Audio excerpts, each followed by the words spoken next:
იყო და არა იყო რა, ღვთის უკეთესი რა იქნებიდა.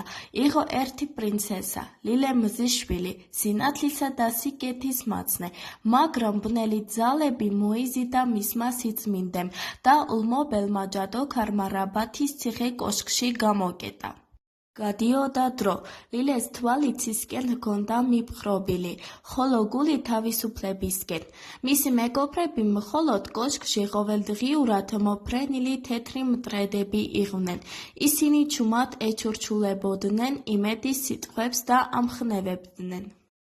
ერთ ღამეს ლილემ სიზმარი ნახა, საოცრად ნათელი და საიმედო, გაღვიძებისთანავე წერილები დაწერა და 9 სხვადასხვა ქვეყანაში გაგზავნა: ჩრდილოეთ მაკედონიაში, საბერძნეთში, თურქეთში, ხორვატიაში, უკრაინაში, რუმინეთში, ბულგარეთში, პოლონეთში და საქართველოს ყველა კუთხეში.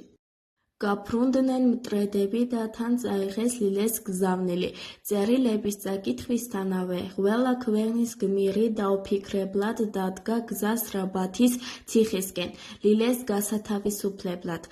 მათ გადალახეს მთები, გადაცურეს ზღვები, გაიარეს დაბრკოლებებით სავსე ტყეები, მაგრამ შეუჩერებლად მოდიოდნენ იმ იმედით, რომ ლილეს სიკეთის შუქურა უნდა გაეთავისუფლებინათ. სირთულების დაძლევის შემდეგ მამაცი მეგობრები რაბათის ციხე კოშკთან შეიკრიბნენ.